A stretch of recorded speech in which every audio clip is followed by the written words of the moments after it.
नमस्कार, मैं हूं लियाकत अली। स्वागत करता हूं आपका द नेटिजन न्यूज में। आइए नजर डालते हैं इस वक्त की खास खबर पर। केलाखेड़ा में ग्राम रत्ना मड़ैया में विवादित भूमि पर पुलिस ने रुकवाया निर्माण कार्य। जिला उधम सिंह नगर के केलाखेड़ा के ग्राम रत्न मड़ैया में विवादित भूमि पर पुलिस ने निर्माण कार्य रुकवाया। बता दें कि ग्राम रत्ना मड़ैया में विवादित भूमि पर हो रहे निर्माण कार्य को एक पक्ष के द्वारा निर्माण कार्य को रुकवाने हेतु स्टे के कागजात दिखाए जाने पर पुलिस ने निर्माण कार्य रुकवा दिया। इस दौरान एक पक्ष हनीफ ठेकेदार ने बताया कि यह भूमि मेरे द्वारा सन 2016 में खरीदी गई थी, जो कि दूसरा पक्ष उस पर जबरदस्ती निर्माण कर रहा था। मेरे द्वारा निर्माण कार्य रुकवाने हेतु कागज दिखाए जाने पर पुलिस द्वारा निर्माण कार्य को रुकवा दिया गया। तो वहीं दूसरे पक्ष के हाजी फरमान अली ने बताया कि जमीन उसके द्वारा 2020 में खरीदी गई थी, जिस पर उसका निर्माण कार्य चल रहा था। दूसरे पक्ष द्वारा निर्माण कार्य रुकवा दिया गया है। रिपोर्टर विक्की सिंह के साथ स्टेट हेड असद खान की रिपोर्ट। ये सन 2020 में ये हमने ज़मीन शरीफ अहमद गणेशपुर वाले, वो कहाँ महेशपुरा वाले थे, उनसे ये ज़मीन हमने ख़रीदी। और ये ज़मीन छज्जू शाह के 4 बेटे थे। छज्जू शाह के 4 बेटे थे, कुर्बान शाह और चमन शाह, साबिर शाह, शौकीन शाह, जिसमें ये 8 बीघा ज़मीन थी। चारों पुत्रों के नाम 2-2 बीघा ज़मीन आई, जिसमें कि साबिर शाह का हिस्सा रईस अहमद को बिक्री कर दिया गया सन 2006 में। साबिर शाह की मृत्यु के उपरांत उनके पत्नी और उनके चारों बेटे जाकिर शाह, शाकिर शाह, जो भी 4 बच्चे हैं, उनके नाम विरासतन दर्ज हुई। विरासतन दर्ज होने के बाद उनके द्वारा गाँव शरीफ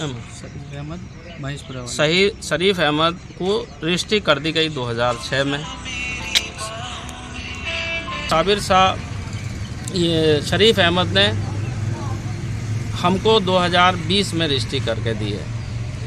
सब अपने अपने भाइयों पे, अपने अपने बच्चों ने अलग अलग लोगों को ज़मीनें बिक्री कर दी है, जिसमें कि ये साबिर शाह का हिस्सा मेरे पास है। और इधर शौकीन शाह का हिस्सा मंजीत कौर के पास है, जो कि मंजीत कौर के द्वारा हनीफ अहमद को बिक्री कर दिया गया और हनीफ अहमद के द्वारा अफजाल अहमद को बिक्री कर दिया गया उक्त हिस्से को, जिसके द्वारा हनीफ अहमद ने उक्त हिस्से की रजिस्ट्री अफजाल अहमद के को कर दी। और जो बची हुई शेष ज़मीन है उसमें की वो हिस्से में हनीफ ठेकेदार खुद काबिज हैं, जो उनके पास हिस्सा है। मेरी ज़मीन पे कोई विवाद नहीं है किसी प्रकार का। मैं अपनी ज़मीन पे काबिज हूँ और अब मेरी चौहद्दी हुई है चारों तरफ से। मेरी चौहद्दी उत्तर की साइड में मस्जिद और पश्चिम की दिशा में मस्जिद का रास्ता अंकित है, तथा इधर पुराना NH है दक्षिण साइड में। और इधर एक क्या नाम है तुम्हारी बीवी का? हाशमीन। इधर हाशमीन है पूरब की दिशा में। जो ज़मीन रजिस्ट्री हुई है मंजीत कौर को, उसकी चौहद्दी पूरब में। मामला है कि ये 2017 में मैंने ज़मीन खरीदी थी।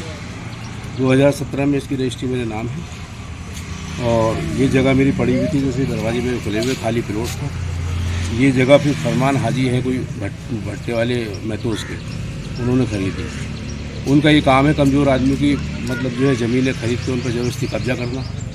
3 दिन हो गए इसमें निर्माण हो रहा है। 3 दिन से परेशान हूँ, भाग रहा हूँ, स्टे नहीं हुआ। और थाने गया तो बोले भाई हमारे पास ऐसा कोई मतलब आदेश नहीं है, आप मतलब स्टे ला के दो। तो आज मैंने इसका स्टे कराया है और ये काम को रुकवाया है। ये गलत निर्माण है सारा, ही देख लो आप, देख ही नहीं जाकर सब निर्माण कर रखा है।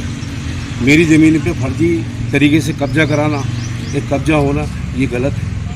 कोर्ट में इसका चल रहा है, कोर्ट की मुझे फैसला चाहिए। दूसरी चीज़, मान लो यहाँ 40-40 आदमी आके बैठते हैं, अकेला मैं रहता हूँ यहाँ, और इनका ये काम है डरा धमका के लोगों की ज़मीनें खरीद के उनको बनाना, कब्जा करना ये है। और अगर रजिस्ट्री अगर उनकी सही है तो कोर्ट में उसका पता चल जाएगा, जिसके हक़ में फैसला हुआ हो जाएगा, उसी के हक़ में ज़मीन चली जाएगी। वो रजिस्ट्री डबल हो हुई है।